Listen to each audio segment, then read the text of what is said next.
ভুল, কারণ আমি তোমার মতো না, বরং তুমি আমার মতো হয়েছো। শেহনাজ মায়ের সম্মুখে এসে বলল, কি বুদ্ধি মাম্মা তোমার, নিশ্চয়ই বাবার থেকে শিখেছো। তোমার বাবার আবার বুদ্ধি, পারে তো শুধু মুখটা হাড়ির তলার চেয়েও বেশি কালো করে রাখতে আর হুটহাট ক্যাট করে সবাইকে ফুটফাট করে দিতে। ঠিক ঠিক। ছিনু ভুরুকুসকে ওর দিকে তাকাতেই শেহনাজ কপাল চাপড়ে বলল, তোমার টয়ের ছোড়াছুড়িতে আমার মুখে ট ছাড়ার কিচ্ছু আসতেই যাচ্ছে না। কিছুক্ষণ নীরবতা চলল। তারপর শেহনাজ মায়ের দুহাত আলতো করে ধরে শান্ত স্বরে বলতে লাগলো, মাম্মা, তোমাকে কষ্ট দিতে চাইনি, কিন্তু ভুল করে ফেলেছি। এই যে যেমন অনেক চেষ্টা করেও নিজের পড়া আটকাতে পারিনি, তেমনি কোনো জায়গায় কোনো পদক্ষেপ নেওয়া উচিত সেটা তৎক্ষণাৎ বুঝে উঠতে পারি না। আমার ভুলগুলো একটু ধরিয়ে দিতে সাহায্য করো মাম্মা। ছিনু জোরে একটা শ্বাস নিয়ে কণ্ঠটা স্বাভাবিক করে বলল, সেটা ধরিয়ে দেওয়ার জন্য অন্য কেউ আছে। আমি শুধু বলবো যে কোনো সমস্যায় বাড়ির কাউকে না কাউকে ফোন করবে। তুমি নিজের ফোন না থাকলে আশেপাশে কারো থেকে ফোন নিয়ে ফোন করবে, ঠিক আছে?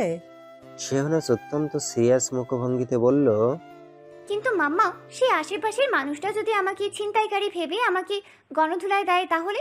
আর আমার ভুল ধরিয়ে দেওয়ার জন্য তোমার জামাই যথেষ্ট বলে তোমার আমার মনে হয় না। কারণ একটা মানুষ এতটা ভুল ধরিয়ে দিতে গেলে নিজেই ভুলে সংজ্ঞা ভুলে যাবে।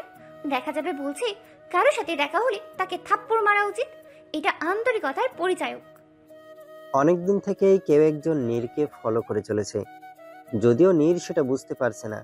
ও রোজকার মতো ভার্সিটি শেষে কফি শপে যায়, তবে এমন ভাবে যায় যেটা শেহনাজও বুঝতে পারে না। নীর আর সাবাস ব্যতীত এই বিষয়ে কেউ জানে না। অভ্যাস মতো আজকেও নীর শেহনাজের থেকে বিদায় নিয়ে চুপিসারে কফি শপের দিকে এগিয়ে যেতে লাগলো। সে আগন্তুক ব্যক্তিটাও হুট করে কোথা থেকে যেন চলে আসলো। নীর যেভাবে যেভাবে কদম ফেলছে, ঠিক সেভাবেই আগন্তুকটাও কদম ফেলছে। রাস্তা ফাঁকা নেই খুব একটা। আর তাছাড়াও নীর কফি শপেও পৌঁছে গেল ইতিমধ্যে। ইদানিং সাফিম নীরের দিকে তাকিয়ে থাকে, যেটা নীরকে প্রচন্ড খুশি করে দিচ্ছে। এটা পজিটিভ সাইন ওর কাছে। আজও তার ব্যতিক্রম হলো না। নীর আসার সাথেই সাফিম ওর জন্য এক কাপ কফি নিয়ে আসলো, তবে আজ কফির উপরে লাভ সাইন আঁকা। সাফিম মুচকি হেসে ফিরে গেল। নীরের লজ্জায় গাল দুটো লাল হয়ে গেল। ও যত দ্রুত সম্ভব নাভিনের সাথে কথা বলবে, আর দেরি করতে চায় না নীর। বেশ কিছুক্ষণ পর নীর কফি শপ থেকে বেরিয়ে গেল। কিছু দূর যাওয়ার পর আগন্তুকটা বেশ দ্রুত পদে হেঁটে এসে নীরকে ধরতে যাবে, তার আগেই রাস্তা দিয়ে কয়েকজন মানুষ হেঁটে আসায় সেই ব্যক্তি থেমে গেল। এই ফাঁকে নীর ট্যাক্সি নিয়ে স্থানটা থেকে প্রস্থান করলো। শেহনাজের সাথে নীর ভার্সিটির পাশে অবস্থিত একটা কনফেকশনারিতে চলে গেল আইসক্রিম খেতে। নতুন ফ্লেভারের একটা আইসক্রিম এসেছে কিনা। শেহনাজ দু হাতে দুটো আইসক্রিম নিয়ে একসাথে খেতে খেতে বলল, আইসক্রিম খাওয়ার ক্ষেত্রে যদি নোবেল দেওয়ার ব্যবস্থা থাকতো তাহলে সেটা আমিই পেতাম। নীর নিজের আইসক্রিমে একটা কামড় দিয়ে হেসে হেসে বলল। বুড়শিটা সিনু খালামুনি পেত। শেহনাজ আইসক্রিম খাওয়া বাদ দিয়ে কিছু মনে পড়ে যাওয়ার ভঙ্গিতে বলল, ওহো, তাই তো। মাম্মার কথা তো ভুলেই গিয়েছিলাম। আমার মনে আছে সেই কথাটা এখনো। একদিন মাম্মা আমাদের তিনজনের জন্যই আনা আইসক্রিম লুকিয়ে লুকিয়ে খেয়েছিল। তা দেখে আমরা কি কান্না! আমাদের কান্না আর মাম্মার দাঁত কেলানো দেখে বাবা সেদিন 4 ঘন্টা মাম্মার দিকে গম্ভীর মুখে তাকিয়েছিল। মাম্মা শুধুমাত্র বাবার এই দৃষ্টিটাই প্রচণ্ড ভয় পেত। সেই হিসেবে বলতে পারিস খুব ভয়ঙ্কর শাস্তিটাই পেয়েছিল মাম্মা। নীর জোরে জোরে হাসতে লাগলো। কিছুক্ষণ পর হাসতে হাসতে বলতে লাগলো, সে যাই হোক, পুরস্কারটা কিন্তু তোমাদের বাড়িতেই থাকতো। শেহনাজ হঠাৎ ভুলবশত বলে উঠল, তুইও তো সেই পরিবারেরই স্থায়ী সদস্য হতে পারতি। নীরের হাসি বন্ধ হয়ে গেল। শেহনাজ নিজেও থতমত খেয়ে মুখ বন্ধ করলো। অস্থিরতায় ও গপগপ দু হাতের আইসক্রিম গোগ্রাসে গিলতে লাগলো। দীর্ঘ নিস্তব্ধতার পর নীর টপিক বদলে শান্ত স্বরে বলল, খালামুনির জন্য কয়েকটা আইসক্রিম কিনেছি আমি। তুই ভার্সিটিতে গিয়ে আপাতত আমাদের কম্বাইন্ড প্রজেক্টটা রিচেক কর, পরে সামনে গিয়ে যেন লজ্জা না পড়তে হয়। শেহনাজ দ্রুত চলে গেল। ও নিজেকে আর নীরকে কোনরূপ বিব্রতিতে ফেলতে ইচ্ছুক না। নীর হতাশ শ্বাস ফেলে ওর গমন পথের থেকে চোখ সরিয়ে সামনে চলে গেল আইসক্রিম কেনার জন্য।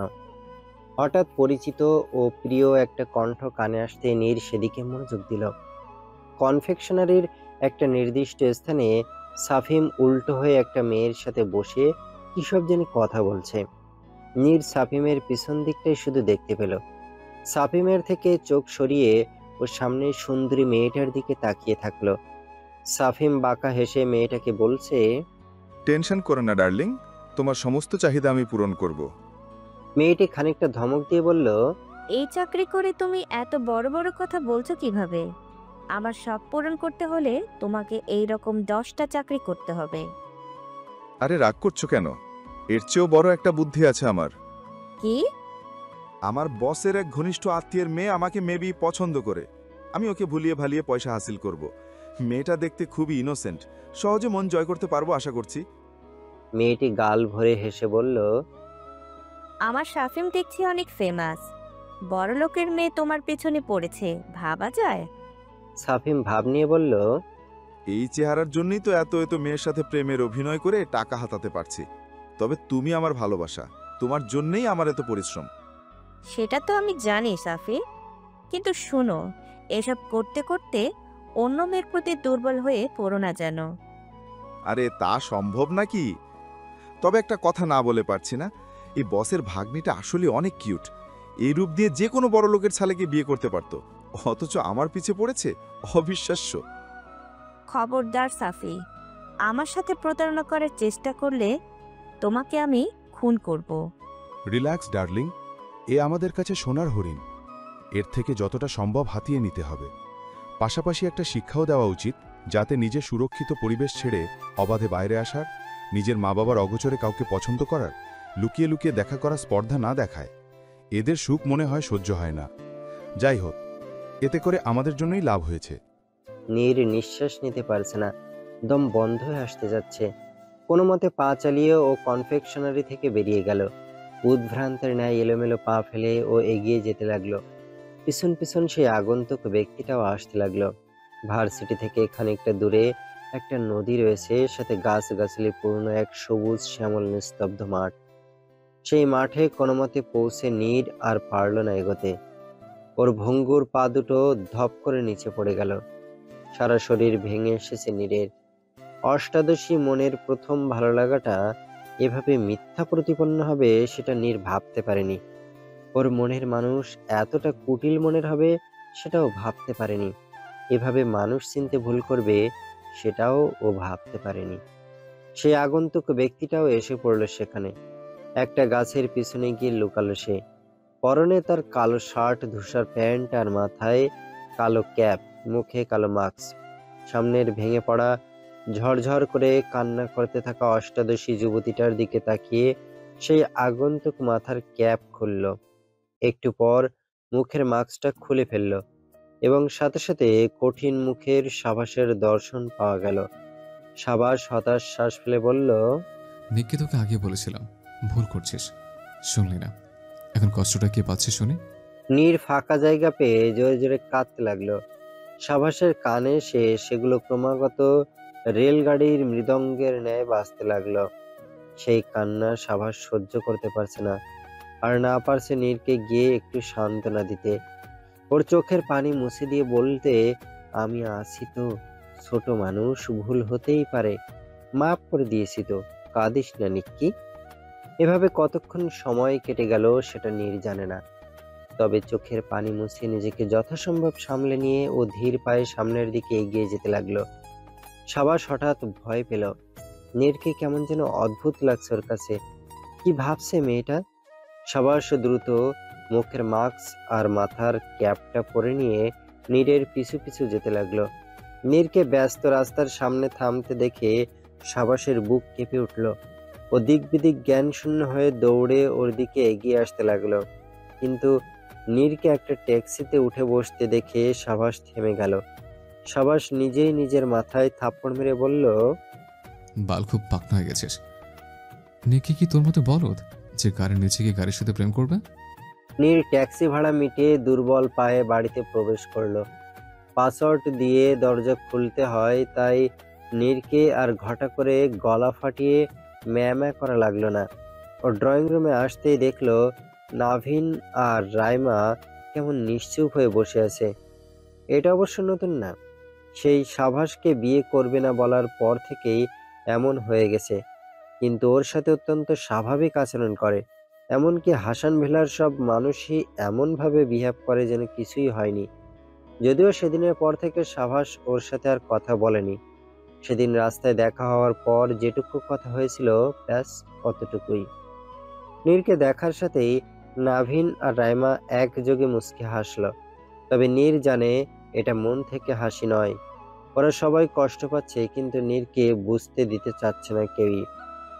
এই কিছুক্ষণ আগেও নীর ভাবতো সাফিমকে সকলের সাথে পরিচয় করানোর পর সবাই আবার আগের মতো হাসি খুশি হয়ে যাবে, তাও আবার মন থেকে। সাবাসকেও একটা সুন্দরী মেয়ের সাথে বিয়ে দেওয়ার কথা ভেবেছিল। ওর কাছে অনেক মেয়ের বায়োডাটাও ইতিমধ্যে কালেক্ট করে রাখা হয়ে গেছে, কিন্তু কাজ সব শেষ হয়ে গেলে ওর সমস্ত চিন্তা পরিকল্পনা সব শেষ। নাভিন মিষ্টি হেসে বলল, নির্মা এত তাড়াতাড়ি ফিরে এলে যে? আজ না তোমার বিকেলে একটা ক্লাস ছিল? ছিল বাবা, কিন্তু আমার শরীর ঠিক ছিল না, তাই চলে এসেছি। রাইমা আর নাভিন ব্যস্ত হয়ে ওর কাছে ছুটে এসে বলল, কি হয়েছে মা? খুব বেশি অসুস্থ তুমি? ডাক্তার ডেকে আনতে হবে নাকি ডাক্তারের কাছে নিয়ে যেতে হবে? রাইমা বিরক্তিতে কারন্ত উচ্চারণ করে বলল, উফ প্রফেসর সাহেব, এত কথা নয়, আর অসুস্থ হয়ে পড়বেন। তুমি বেশি কথা বলো রাইমা। যদি সিরিয়াস কিছু হয় তাহলে এক্ষুনি এখান থেকে ডাক্তারের কাছে নিয়ে যেতে হবে, আর যদি বসাই তাহলে ডাক্তারের কাছে নিয়ে যেতে একটু দেরি হয়ে যাবে। I hope you can understand. Shut up! আপনাকে বাবা কে বানিয়েছে, গন্ড মূর্খ? নীর বাবা মায়ের ঝগড়া পাত্তা না দিয়ে অত্যন্ত শান্ত গলায় বলল। স্টপ বাবা মাম্মা। ওরা চুপ করলো না। নীর পুনরায় বলে উঠল, আমি সাবাস ভাইয়াকে বিয়ে করতে চাই। নাভিন আর রাইমা ঘোরের মধ্যে থেকেই বলল, ও আচ্ছা ঠিক আছে, চলো যাই বিয়ে করতে। নিজেদের কথা বুঝতে পারতেই নাভিন আর রাইমা চকিতে মেয়ের দিকে তাকিয়ে বলল, কি? আজ হাসান ভিলার ড্রয়িং রুমে সবাই উপস্থিত। তুষার রকিং চেয়ারে বসে একটা বই পড়ছে, আর সেই চেয়ারের পেছনে হেলান দিয়ে মেহমেত সেই বই পড়ছে।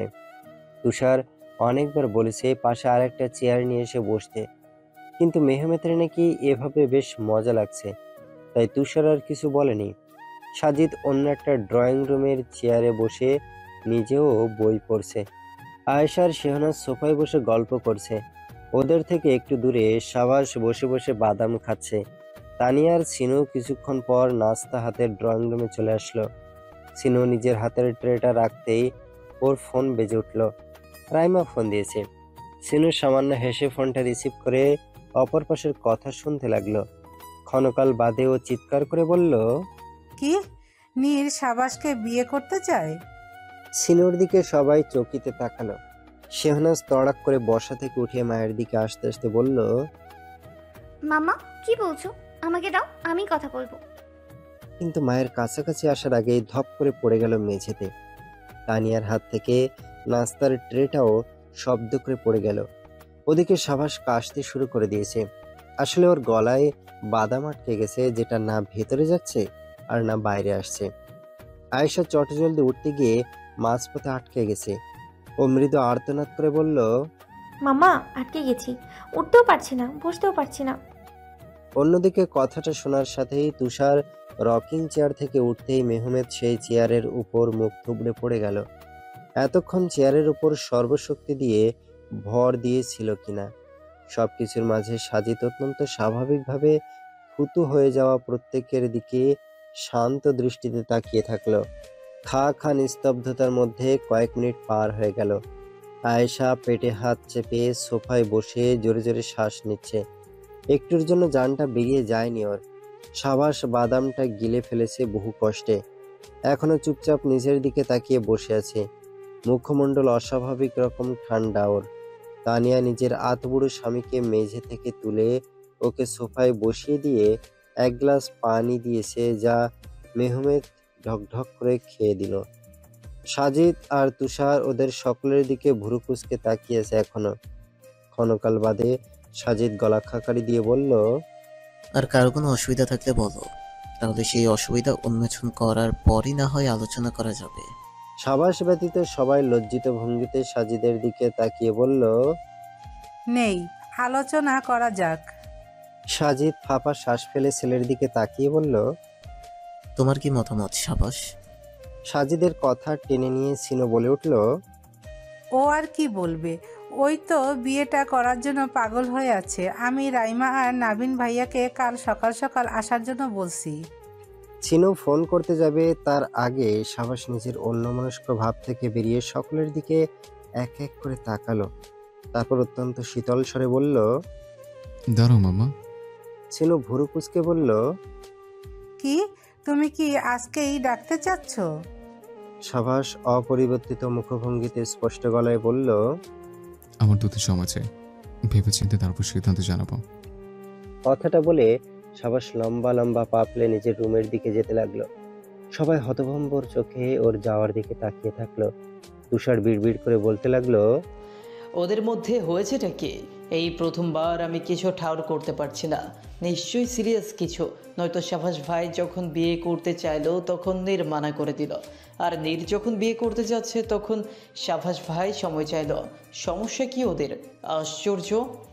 সাবাস ব্যালকনিতে গিয়ে রাতের তারাময় অপরূপ আকাশ আর আকাশের বিশাল জায়গা জুড়ে অবস্থান করা চাঁদটার দিকে নির্নিমেষ তাকিয়ে থাকলো।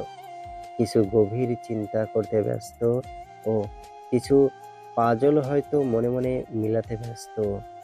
চিন্তিত হলে সাবাসের গপ্পা গপ বাদাম খাওয়ার একটা বদ অভ্যাস আছে। তাও আবার যেন তেন ভাবে না, বরং একটা বাদামের সাথে একটা মরিচ দিয়ে খায়। এভাবে অনেকগুলো খাওয়ার পর সাবাসের চোখ ঝালে লাল বর্ণ ধারণ করলো, তবুও খাওয়া বন্ধ করলো না। ওর মনে কি চলছে, ও কি চাচ্ছে, কিছুই বোঝা যাচ্ছে না। অবশ্যই এটাও হতে পারে যে ও হয়তো নিজেও বুঝতে পারছে না ওর ঠিক কি করা উচিত। একটা মেয়ে যা নয় তাই বলে রিজেক্ট করে দিল, যদিও সাবাসের সেটা গায়ে লাগেনি। ও জানে রেগে গেলে আবল তাবল কথাবার্তা বলে, তবুও কেন জানি বেহায়ার মতো সরাসরি হ্যাঁ বলতে পারলো না। কি যেন একটা ওকে এটা করতে বাধা দিল। সেটা কি? সেটা হয়তো ব্যক্তিত্ব, আত্মসম্মান বোধ। ভালোবাসা পেতে গেলে বেহায়া হতে হবে, আর বেহায়া হলে আত্মসম্মান বোধ ক্ষুণ্ণ হবে। সাবাসের ঠিক কি করা উচিত? ওর চোখ দিয়ে এবার মরিচ খাওয়ার দরুন টপ টপ করে পানি পড়ছে। ঝালের চোটে অবস্থা একদম বেগতিক, তবুও নিজেকে থামাতে পারছে না। একটার পর একটা খেয়েই চলেছে। বেহায়া মন আর আত্মার সম্মান বোধের চাপে পিষ্ট হয়ে যাচ্ছে সেই ফুর্তিবাজ ছেলেটা। নীর শুনেছে সাবাস 2 দিনের জন্য সময় চেয়েছে। ও আর কিছু বলেনি। শেহনাজ ক্লাস করছে, নীরের আপাতত ক্লাস নেই, তাই ও ক্যাম্পাস অন্যমনস্ক হয়ে ঘুরে বেড়াচ্ছে। হঠাৎ সামনে সাবাসকে দেখতেই ও চমকে উঠল। ভেতরে অদ্ভুত এক উত্তেজনা কাজ করলো। সাবাস কি কিছু বলার জন্য এসেছে? ওদের মধ্যকার অস্থিতিশীল অবস্থাটা কি কথা বলে আগের মতো স্বাভাবিক করা যায় না? নীর মনে মনে কিছু কথা সাজিয়ে নিল। ওর তো দোষ কম না, যদিও সবার সামনে ভদ্রভাবেই বলেছিল কেন সাবাসকে বিয়ে করতে চায় না, আর সবাই সেটা বুঝেও ছিল। কিন্তু সাবাসের সাথে অত্যন্ত কঠোর হয়ে কথা বলছিল। অবশ্য শুধু কথা না, অপমানও করেছিল, যেটা ওকে ভেতরে ভেতরে কুড়ে খাচ্ছে। এসব ভাবতে ভাবতে নীর এগোতে লাগলো। সাবাসও এগিয়ে আসছে, কিন্তু নীরকে অবাক করে দিয়ে ও নির্লিপ্তভাবে ওকে পাশ কাটিয়ে চলে গেল। এমনভাবে পাশ কাটিয়ে চলে গেল যেন সাবাস নীর নামের মেয়েটাকে কোনোদিন দেখেইনি। নীর পিছু ঘুরে সাবাসের গমন পথের দিকে তাকিয়ে থাকলো। কতক্ষণ ওভাবে তাকিয়ে থাকলো সেটা নীর জানে না। ওর মনের মধ্যে কি চলছে সেটাও বোঝা যাচ্ছে না। ভার্সিটি শেষ করে নীর সোজা নিজের রুমে গিয়ে দরজা লাগিয়ে দিল। ওর আজ হঠাৎ ভীষণ কান্না পাচ্ছে, প্রচণ্ড জোরে কান্না করতে ইচ্ছে করছে। নিজের মনের মধ্যে গেড়ে বসা সমস্ত বিষাদময় ঘটনাগুলো কান্নার মাধ্যমে উপড়ে ফেলতে ইচ্ছে করছে। নীর কোনো মতে বোরকা আর হিজাবটা খুলে নিজের চুল টেনে ধরে দরজায় হেলান দিয়ে নিচে হাঁটু মুড়ে বসে পড়ল। দুর্বল কণ্ঠে বলতে লাগলো, এমন কেন করলেন শাহবাজ ভাইয়া? কেন বিয়ে প্রস্তাব দিয়ে সম্পর্কটা এমন নড়বড়ে করে দিলেন? আজ যদি প্রস্তাবটা না দিতে, তাহলে আমি এভাবে প্রথম ভালোবাসায় ব্যর্থ হওয়ার পর আপনার কাছে গেলে আপনি আমার মন ভালো করে দিতেন। কখনো মন খারাপ হলে সেই মন ভালো করার দায়িত্বটা তো আপনারই ছিল। তাহলে আজ যখন সেটা আমার বেশি করে প্রয়োজন, তখন কেন দায়িত্বটা পালন করছেন না? নীর কাঁদতে লাগলো। বেশ কিছুক্ষণ ফুপিয়ে ফুপিয়ে কাঁদলো। অতঃপর ক্রন্দনরত কণ্ঠে বলতে লাগলো, জানি নিজের খুশির জন্য আমি সবার মনে আঘাত দিয়েছি, কিন্তু নিজের খুশিটা যখন ভেস্তে গেল, তখন নিজের কথা না ভেবে আমি তোমাদের সবার খুশির কথা ভেবে বিয়ে করার জন্য রাজি হলাম। কিন্তু তাতেও সমস্যা হলো। আমি এখন কি করব? না নিজেকে খুশি করতে পারলাম, না শাবাশ ভাইয়ার, আর না পরিবারকে। ও আল্লাহ, তোমার উপর ছেড়ে দিলাম। আমি আর পারছি না এসব নিতে। নীর চুল টেনে ধরে আবারও কাঁদতে লাগলো। নাভিন আর রাইমা বাড়িতে নেই, তাই ও ইচ্ছামতো কান্না করতে পারলো। কান্না করার ফলে ওর মন থেকে সব বিষাদ অন্তত কিছুটা দূরীভূত হয়ে গেল। সবার ছাদে দাঁড়িয়ে আছে। যে 2 দিন সময় চেয়েছিল তার মধ্যে আর একদিনও বাকি নেই। একটু পর ওকে সিদ্ধান্ত জানাতে হবে। স্বাধীন কফি খেতে খেতে ওর পাশ এসে দাঁড়িয়ে বলল, শালাবাবু, এত কি ভাবছো বলো তো? সেই এসেছি থেকেই দেখছি গভীর চিন্তায় মগ্ন হয়ে আছো।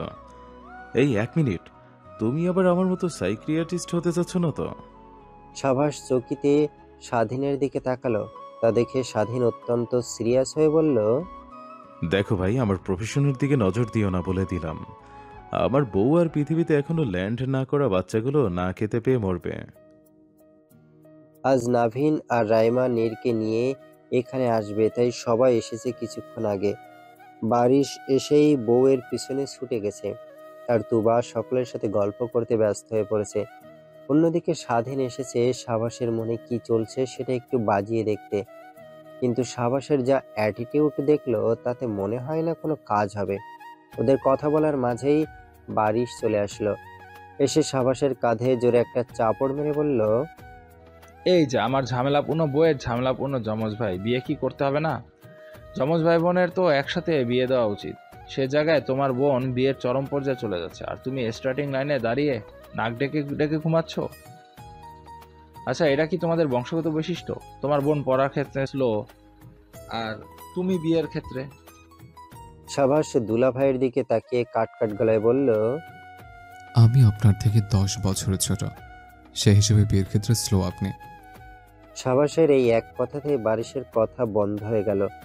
বারিশ দীর্ঘশ্বাস ফেলে মনে মনে বলল, এরা আসলেই যমজ, একটুও সন্দেহ রইল না।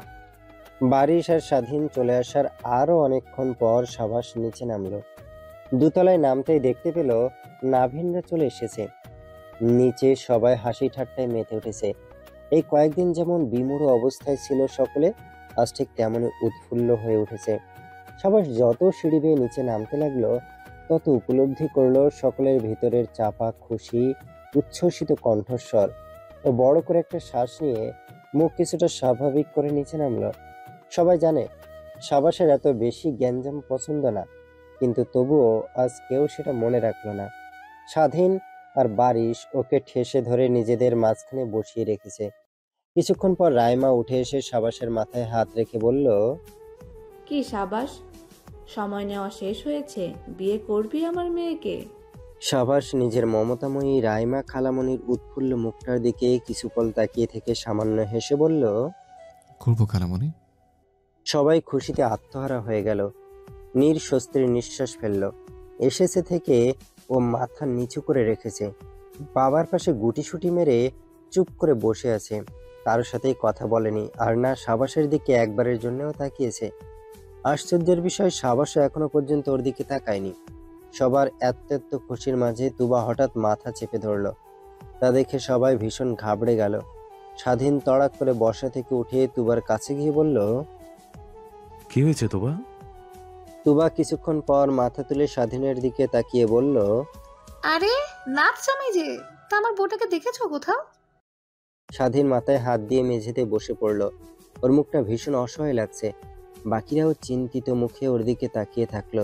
তুবা হঠাৎ অট্টহাসিতে ফেটে পড়ে বলল, কি ভয়! আরে আমি মজা করেছি। তোমাদের মুখগুলো একবার আয়নায় দেখে আসো, রোহিঙ্গাদের মতো লাগছে।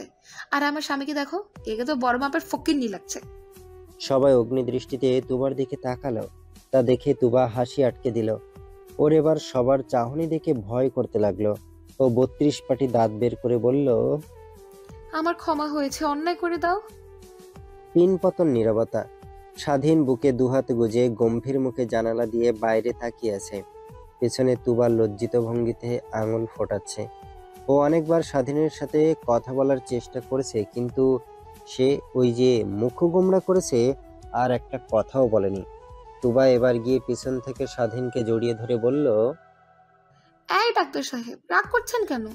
স্বাধীন হঠাৎ তেতে উঠে বলল, আমি রাগ করেছি? কে বলেছে আমি রাগ করেছি শুনি?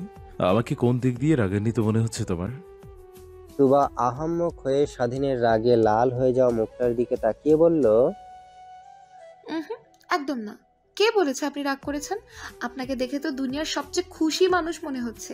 মনে হচ্ছে এখনই 32 পাটি দাঁত বের করে হাসতে থাকবেন। স্বাধীন মুখটা গম্ভীর করে রেখেই আবার অন্যদিকে তাকালো। তুবা ঠোঁট উল্টে ওর পাশ দাঁড়ালো। একটু পর আর চোখেও তাকাতে লাগলো। এর মাঝে হুট করে স্বাধীন তুবার দুহাত চেপে ধরে বলল, এটাকে মজা বলে? তুমি কি অবুঝ তুবা? তোমার কি কোনো ধারণা আছে এই রোগ কতটা মারাত্মক হতে পারে? তুমি নিজের আসল সত্তা হারিয়ে ফেলতে পারো। এটা খুব সেন্সিটিভ একটা ইস্যু। এটা নিয়ে তুমি মজা করো কোন সাহসে? তুবার মুখটা অনুতপ্ততায় ছেয়ে গেল। ও অনুতাপের স্বরে বলল, আফওয়ান, আমি বুঝতে পারিনি মজাটা এত ভারী পড়বে।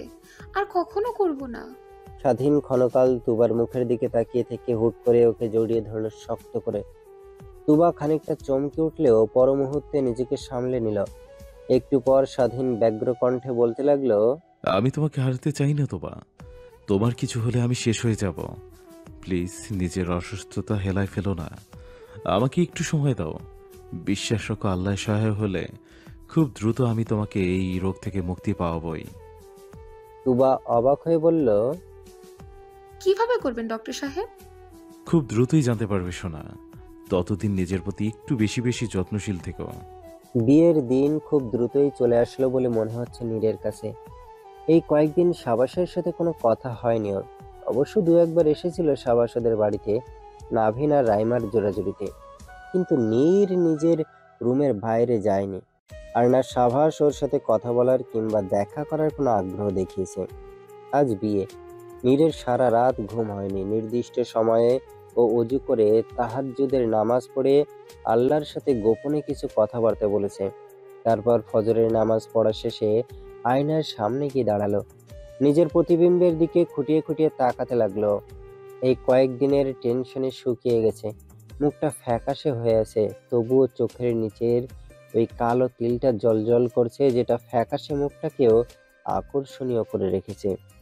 বিয়েটা কমিউনিটি সেন্টারে না নিয়ে নিজেদের বাড়িতেই নেওয়ার সিদ্ধান্ত নিয়েছে সবাই মিলে। বিয়ের সমস্ত কার্যক্রম হবে নীরদের বাড়িতে, আর বিয়ে পরবর্তী অনুষ্ঠানটা হবে সাবাসদের বাড়িতে।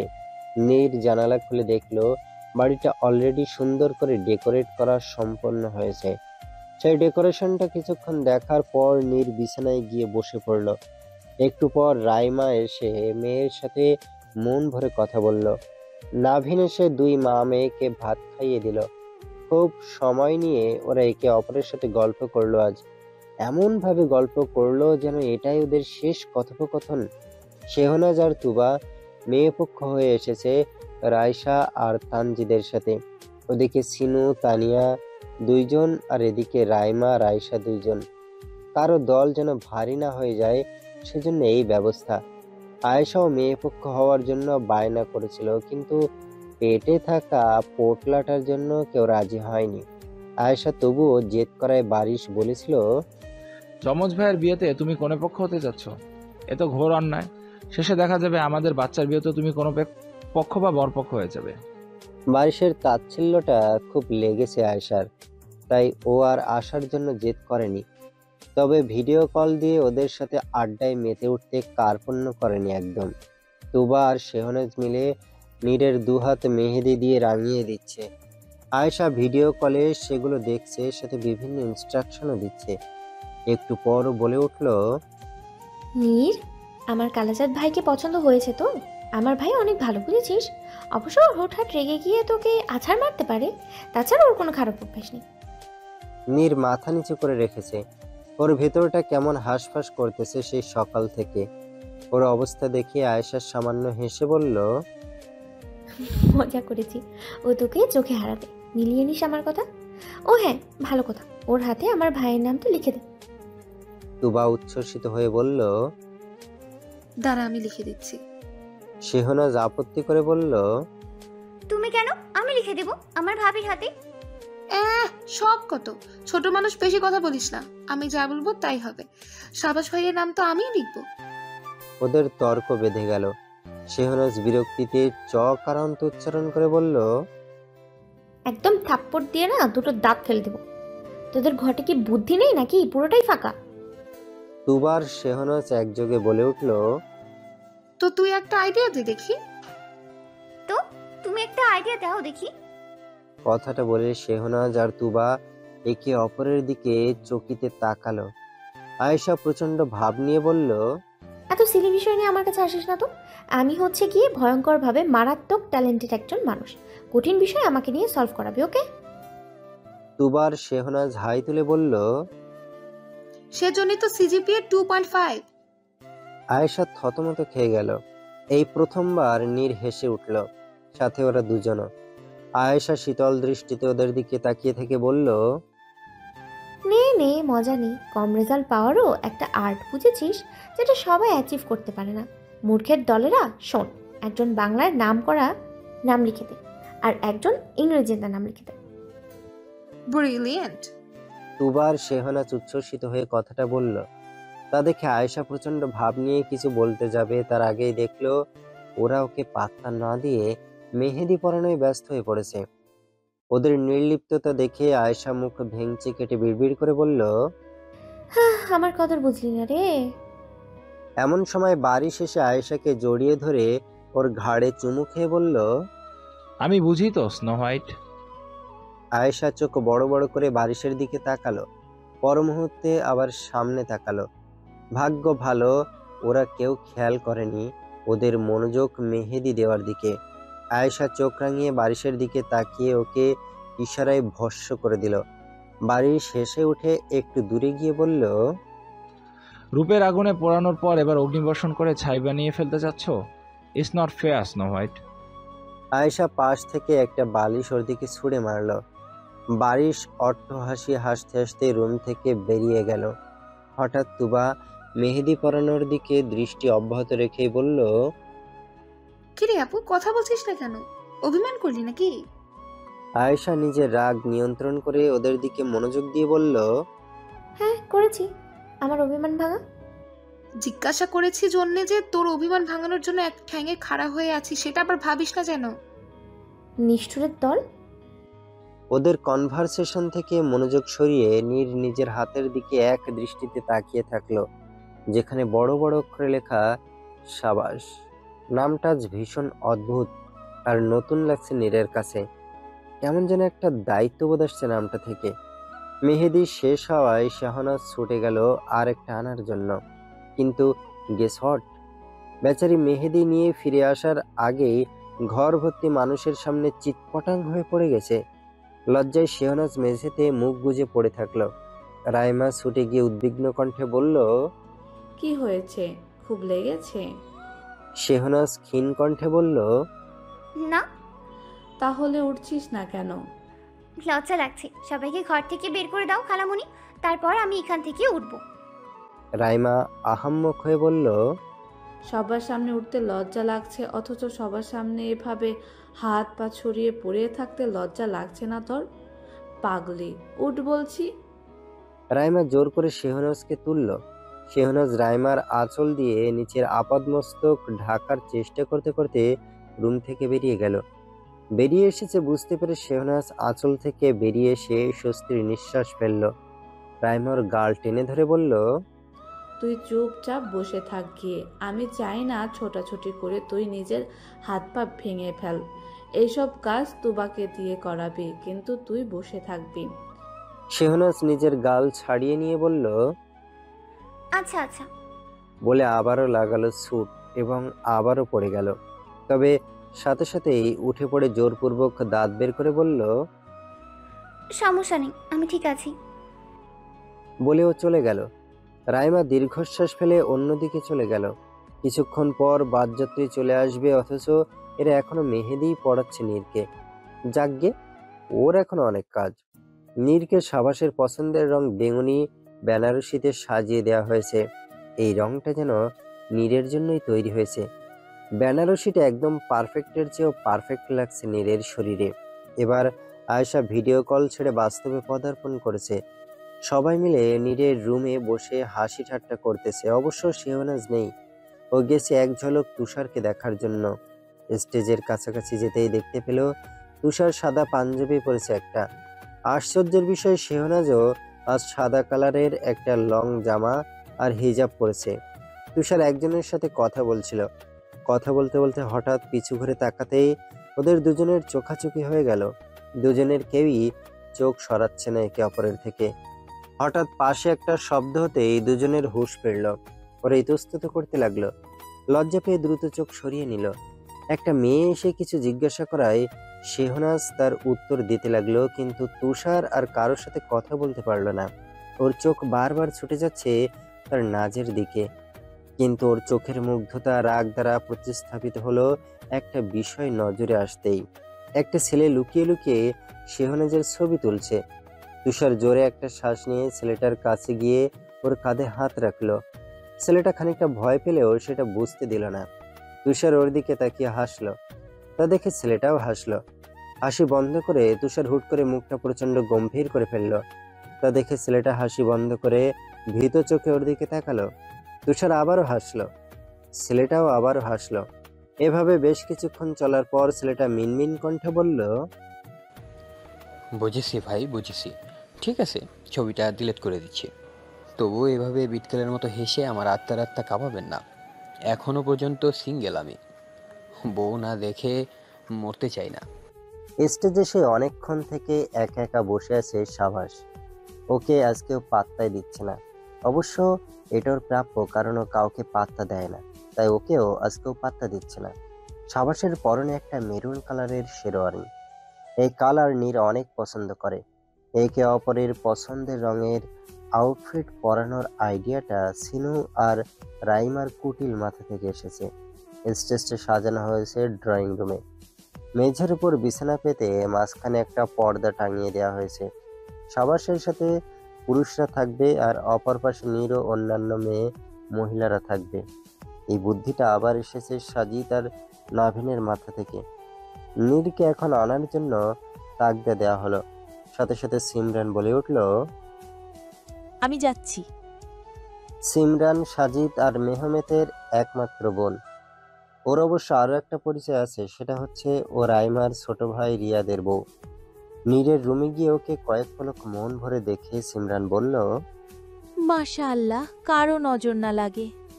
নীর চুপটি করে বসে আছে। সিমরান আফসোসের সুর তুলে বলল, কতগুলো সম্পর্ক সামলাবো বলতো?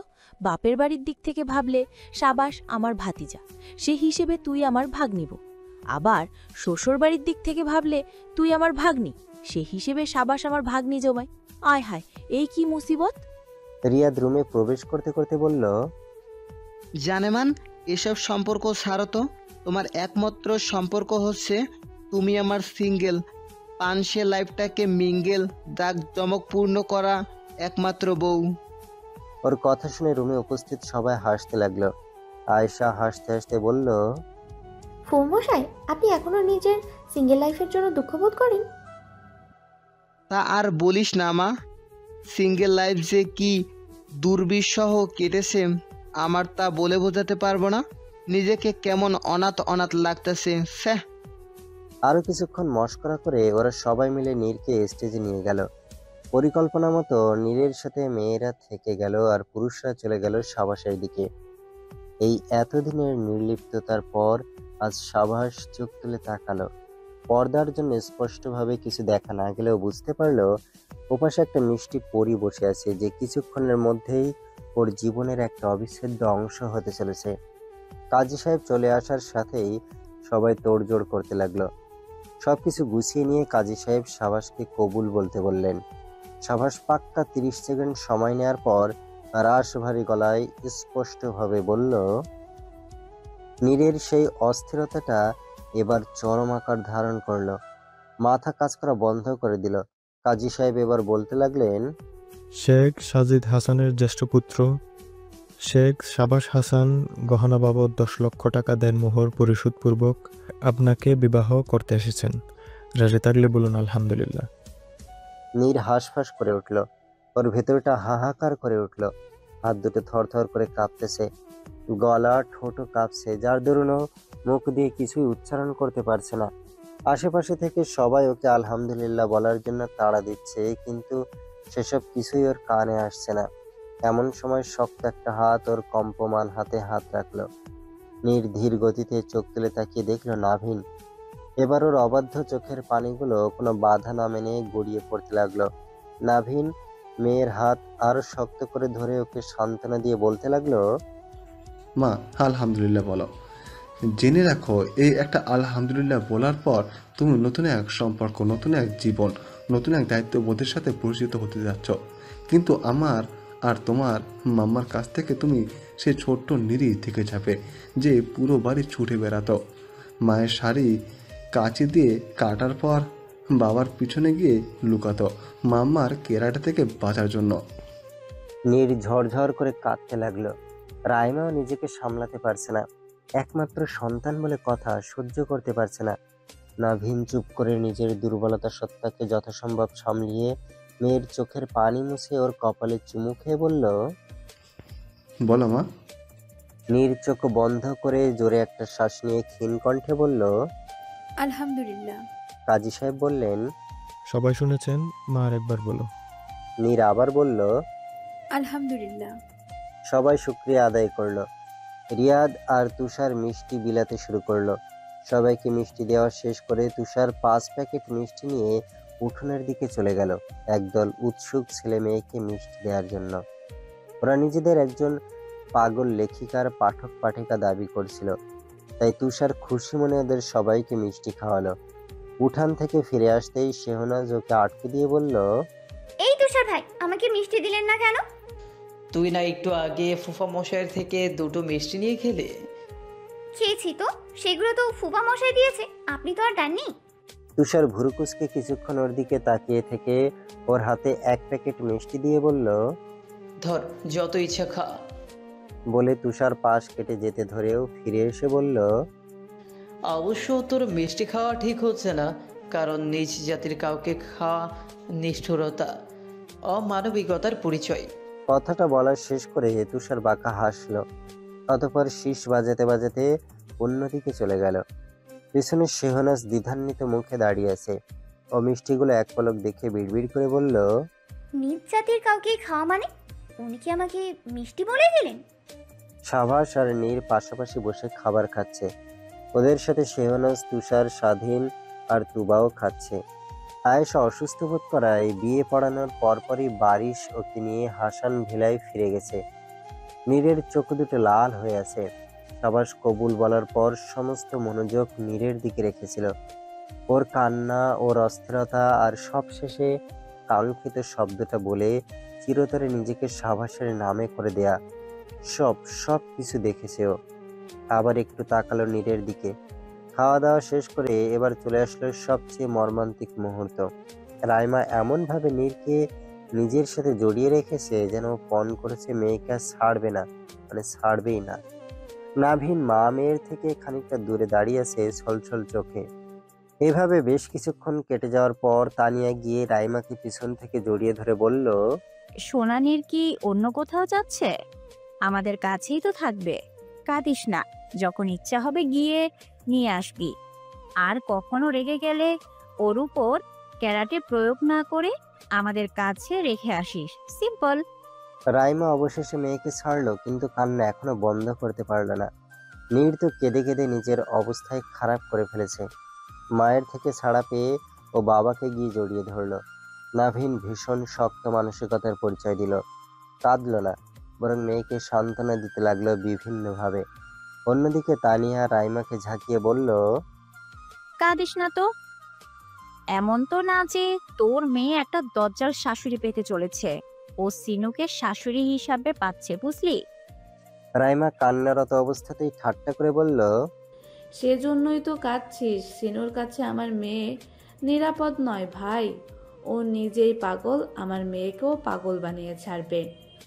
সাজিদ গলা খাকারি দিয়ে বলল, আমি সহমত। ভারী গুমোট পরিবেশটা মুহূর্তে হাসিতে ভরে উঠল। তানিয়া হাসতে হাসতে বলল, ভাগ্যিস সিনু নেই এখানে, নয়তো আপনাকে আর রাইমাকে কি যে করতো কে জানে। রাইমা কাট গলায় বলল, এত দাঁত বের করিস না। সিনুর দলে তুইও পড়লি, সেজন্যই তো আমার এত ভয়। মেহমেদ উচ্ছ্বসিত হয়ে বলল, এবার আমিও সহমত। তানিয়ার হাসি বন্ধ হয়ে গেল। কটমট দৃষ্টিতে রাইমা আর মেহমেদের দিকে তাকালো, কিন্তু ভদ্রতার খাতিরে আর হিসাব নিল না। অবশ্য বলা যায় না, হয়তো মনে মনে হিসাব নিয়েও ফেলেছে। কিছুক্ষণ পর নাভিন এসে নীরকে সাবাসের হাতে তুলে দিয়ে বলল, একটুকে সামলে নিও বাবা। তোমার কাছে আমার মূল্যবান সম্পদটা আমানত হিসেবে রেখে দিলাম। মৃত্যুর আগ পর্যন্ত এই আমানতের কোনোরূপ খেয়ানত করো না। সাবাস শান্ত গলায় বলল, করবো ইনশাআল্লাহ। হাসান ভেলায় পুষ্পসজ্জিত গাড়ি এসে পৌঁছালো, যার ভেতরে একটা ফুল বসে আছে। সেই ফুলটাকে গিয়ে গাড়ি থেকে নামালো ছিল। নামিয়ে ওর কপালে একটা চুমু খেয়ে ওর হাত ধরে ভেতরে প্রবেশ করিয়ে বলল, পদার্পণ কর তোর নতুন সংসারে, আমার সাবাসের বউ, আমার ছোট নীর।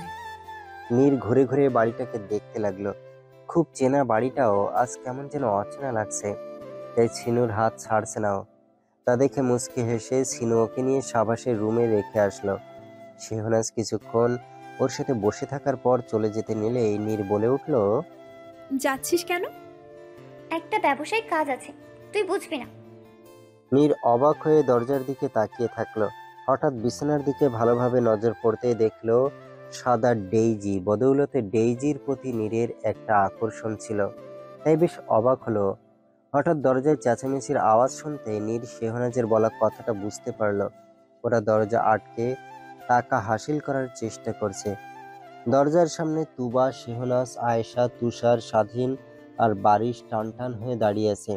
সাবাস এক এক করে সবার দিকে তাকিয়ে বলল, কি চাই? রাস্তা বসলে ভালো ইনকাম হবে, অযথা এখানে দাঁড়িয়ে থেকে লাভ নেই।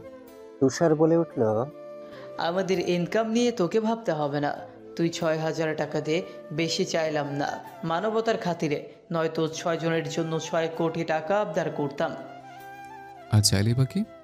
আমি মনে হয় তোদের টাকা দেওয়ার জন্য নাচতেছি। টাকা না দিলে ভেতরে যেতে পারবি না। তাতে কি, থাক এখানে, আমি গেলাম গেস্ট রুমে।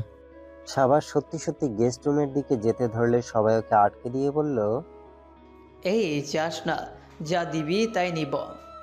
সাবাস বাঁকা হেসে তুষারের হাতে 60 টাকা দিয়ে বলল, চকলেট কিনে খাস।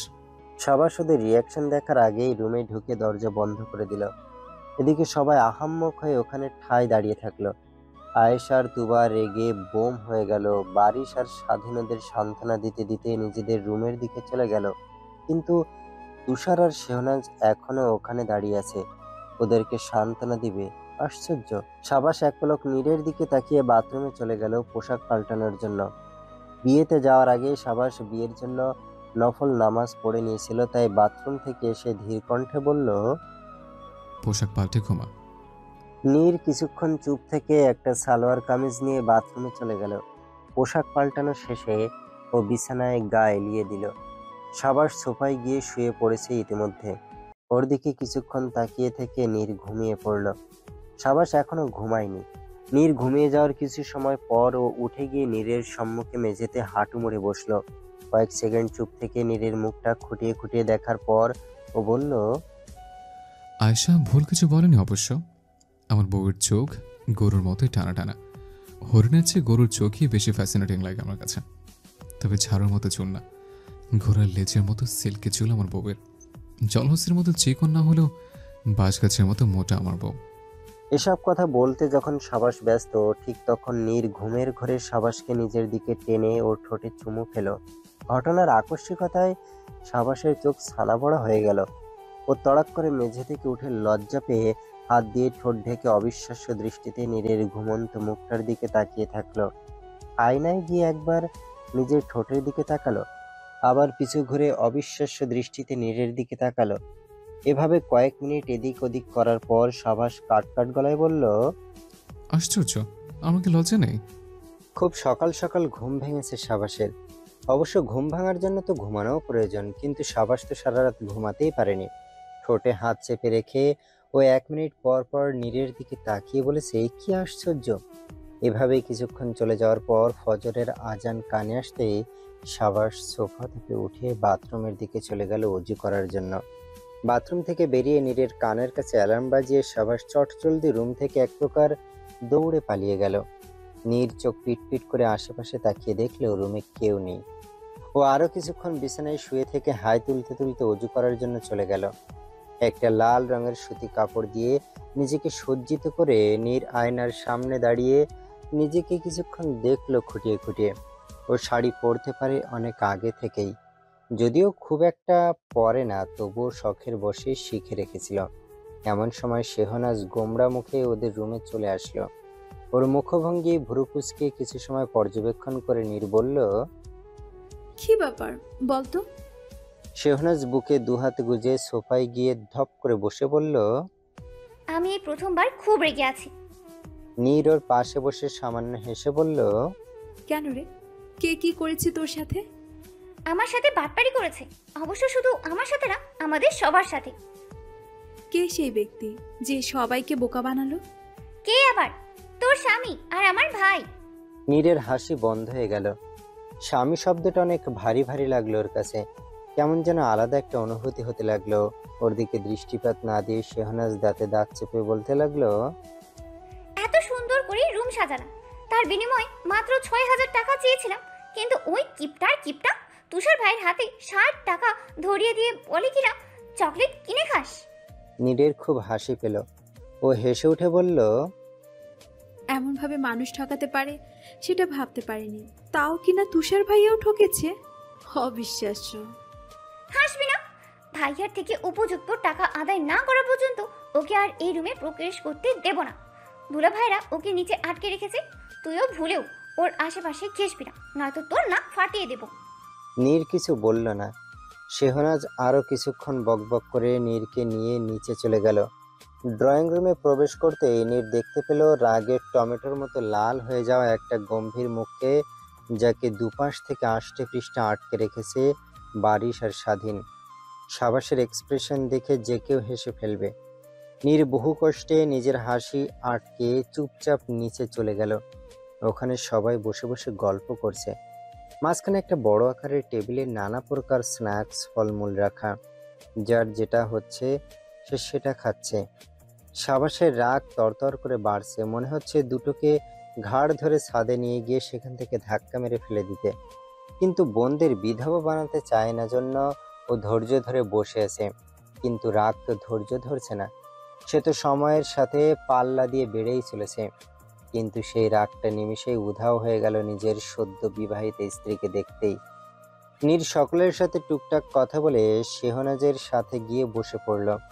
সাবাস ওর প্রতিটা পদক্ষেপ এক দৃষ্টিতে দেখেই চলেছে, যার দরুন বারিশ আর স্বাধীন কখন ওর পাশ থেকে উঠে গেছে সেটাও টেরই পায়নি। সাবাস যেমন এক দৃষ্টিতে একজনের দিকে তাকিয়েছে, তেমনি আর একজন ওর দিকে তাকিয়েছে ভ্রু কুঁচকে। সাজিদ কফি খাচ্ছিল। হঠাৎ ছেলের দিকে নজর যেতেই ওর ভ্রু খানিকটা কুঁচকে গেল, কারণ ওর মধ্যে নিজের যৌবনকালের সাজিদকে দেখতে পাচ্ছে ও।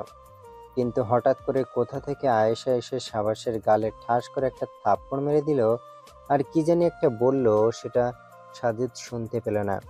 কিন্তু এমন ঘটনায় গরম গরম কফি ওর হাতে পড়ে গেল, ফলে ও সামান্য আর্তনাদ করে উঠল। সবাই চকিতে ওর দিকে মনোযোগ দিল। সিনু ওর কাছে ছুটে এসে বিচলিত কণ্ঠে বলতে লাগলো, করেছেন কি? একটু খেয়াল রাখতে পারেন না? সাজিদ কোনো জবাব না দিয়ে অস্পষ্ট হাসল। তা খেয়াল করে সিনু কপাল কুঁচকে বলল, আবার দাঁত কেলাচ্ছেন কেন? আয়েশা বাবার হাতে ঠান্ডা পানি ঢেলে দিয়ে বলল, দেখবে তো নাকি, দিন দিন কি জোয়ান হচ্ছে তুমি। সাজিদ আয়েশার দিকে তাকিয়ে আবার হাসলো। ওর কিছুক্ষণ আগের দৃশ্যটা চোখের সামনে বারবার ভাসতেছে, যার দরুন হাসি আটকাতে পারছে না। ওর মুখের হাসি দেখে সবাই অবাক হয়ে গেল, কারণ সাজিদ সচরাচর হাসে না।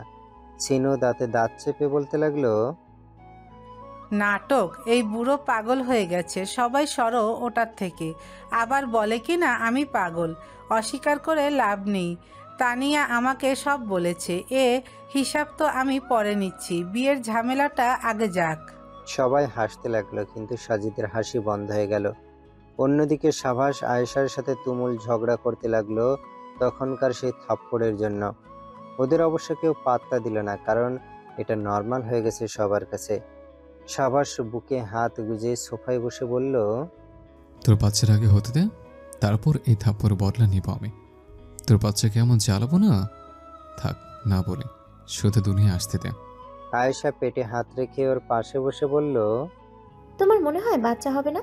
আর তাছাড়াও বাচ্চা লাগবে কেন? তোর বউ দেখবে, সে কত বড় মাপের কুটনি ননদ পেয়েছে। শুধু 2-1 দিন যেতে দে, আমার ডাইনি রূপ সবাইকে দেখাবো। দ্রুত দেখাস প্লিজ, কারণ কতকাল আর ভালো মানুষ অভিনয় করবে, নিজের আসল রূপে দ্রুত ফিরায় বাল। শেহনাজ ইদানিং শার্লক হোমস হয়ে গেছে। এর অবশ্য যথাযথ কারণও আছে। সেই কারণটা হচ্ছে কিছুদিন আগে ও পুরো শার্লক হোমস সিরিজটা পড়েছে। এর পেছনে আবার আরেকটা কারণ আছে, সেটা হচ্ছে এনটা কে? তুষারের নোটবুকে লেখা সেই এনটা কে? নীর তো এখন সাবাসের বউ, তাহলে আর কে আছে? শেহনাজের ছোট্ট মাথা এত চাপ নিতে পারছে না। অযথা নিজেকে শার্লক হোমসের সাথে তুলনা করে শার্লক হোমসের মান সম্মান কারেন্ট মরিচ দিয়ে চিবিয়ে চিবিয়ে খাচ্ছে। একটা পুরো খাতা হাবিজাবি ছাতার মাথা সূত্র লিখে সেই খাতারও মান সম্মান খেয়ে দিয়েছে। সাবাস নীরের বিয়ে হওয়ার 1 সপ্তাহ পার হয়ে গেছে। সেই বিয়ের দিন থেকে শেহনাজ এই গোয়েন্দাগিরি কাজ কারবার করে চলেছে, কিন্তু যেখান থেকে শুরু করেছিল এখনো সেখানেই আটকে আছে। শুধু লাভের লাভ একটাই হয়েছে, আর সেটা হচ্ছে ওর মাথাটা আরেকটু আউলিয়ে গেছে। এমন সময় আয়েশা ওর রুমে প্রবেশ করায় শেহনাজ তড়িঘড়ি করে খাতাটা নিজের পাছার নিচে লুকিয়ে ফেলল। আয়েশা শারীরিকভাবে অসুস্থ থাকায় অতটা খেয়াল করলো না। ওর 9 মাস চলছে, না জানি কখন পোটলাটা তবলা বাজাতে বাজাতে বলে, মাম্মা আমি আসছি, বাবাকে জিম করতে বলো, যেন 1 থাপ্পড় দিয়ে পাছা লাল করে দিতে পারে। শেহনাজ হাসি হাসি মুখে বলল, আপু, এই অবস্থায় হাঁটাচলা করো না তো এত, জিজু এসে আবার রাগ দেখাবে। আয়েশা পেটে হাত চেপে আস্তে আস্তে হেঁটে বিছানায় গিয়ে বসে বলল, বাদ দে ওটার কথা। এমন ভাব দেখায় যেন এই দুনিয়ায় উনিই প্রথম বাবা হতে চলেছে। দেখিস পরের বার ওনার পেটে বাচ্চা রেখে দেবো আমি। শেহনাজ জোরে জোরে হেসে উঠে বলল, আপু, তুমি একটা জীবন্ত লেজেন্ড। আমি অন্য মানুষের সন্তান মানে ছেলে সন্তান হলে তোমাকে বিয়ে করতাম। পাগল হয়ে যেতে রে ভেবলি। আরও কিছুক্ষণ গল্প করার পর শেহনাজ চেয়ারের উপর মুচড়ামুচড়ি করতে লাগলো। খাতার উপর বসে থাকার দরুন ওর ভীষণ অস্বস্তি হতে লাগলো। ওর অবস্থা দেখে আয়েশা কপাল কুঁচকে বলল, কি হয়েছে রে, এমন বান্দরের মতো লম্পট জম্পট করার কারণটা কি? হঠাৎ খাতার দিকে নজর যেতেই আয়েশা বসা থেকে উঠে সেদিকে যেতে যেতে বলল, কিসের উপর বসে আছিস? আমার থেকে কি লুকাতে চাচ্ছিস বলতো সেজু? শেহনাজ প্রচণ্ড ঘাবড়ে গেল। ও আমতা আমতা করতে লাগলো। আয়েশার কাছাকাছি চলে আসার পর হঠাৎ ও পেটে হাত চেপে আর্তনাদ করতে লাগলো। তা দেখে শেহনাজ তড়াক করে বসা থেকে উঠে ওকে ধরে বলল, আপু, কি হয়েছে? কি হয়েছে তোমার? এমন করছো কেন? আয়েশার দাঁতে দাঁত চেপে ব্যথা সহ্য করছিল। সেজুর প্রশ্ন শুনে ওর প্রচণ্ড মেজাজ খারাপ হয়ে গেল। ও খেকিয়ে উঠে বলল, আমার চুলকানি উঠেছে তাই নাচছি। নাচবি? আয় নাচ। শেহনাজ চোখ বড় বড় করে বোনের দিকে তাকিয়ে বলল, সত্যি? আচ্ছা, কিভাবে নাচবে? কোন নাচটা নাচতে তোমার ইজি লাগবে আপু? আয়েশা অবিশ্বাস্য দৃষ্টিতে কয়েক সেকেন্ড শেহনাজের উৎসুক মুখটার দিকে তাকিয়ে থেকে আচমকর গালে হোঁটা দিয়ে বলল, বেদব আনাগন্ডা সাপের বাচ্চা বাইরে আসতে চাচ্ছে, সবাইকে ডেকে আন, ডাক্তার ডাক। শেহনাজ 1 সেকেন্ড চুপ থেকে জোরে চিৎকার করে বলল, হুররে, খালামণি হব, কি মজা! পরে চিল্লাস, আগে আমার ব্যবস্থা কর। ও হ্যাঁ হ্যাঁ। বলে শেহনাজ যেতে ধরে রুমের মধ্যেই উল্টে পড়ল। তৎক্ষণাৎ উঠে পড়ে আয়েশার দিকে তাকিয়ে দাঁত কেলিয়ে বলল, যাচ্ছি যাচ্ছি। বলে রুমের বাইরে গিয়ে আবার পড়ে গেল। সবাইকে ডেকে আনতে গিয়ে শেহনাজ কমপক্ষে 5 বার চিৎপটাং হয়ে পড়ে গিয়েছিল। আয়েশা যে রাগে ওকে ভস্ম করে দেয়নি, এটা ওর না হওয়া অসহায় স্বামীর ভাগ্য।